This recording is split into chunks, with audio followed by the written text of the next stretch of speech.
How to ignore a group chat in Messenger. Hi everyone, in today's video I'll show you how to ignore a group chat in Messenger. This is a great way to avoid notifications and reduce distractions from group conversations. So let's get started.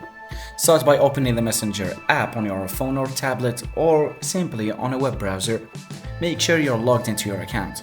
Find the group chat you want to ignore from your message list and tap on the group chat to open it.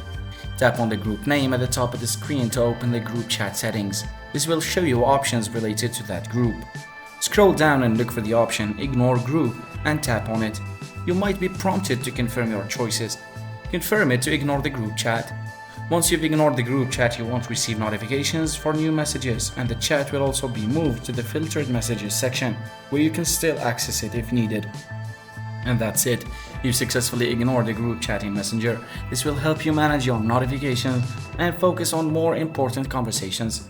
For more tips and tutorials, check the description, and thanks for watching.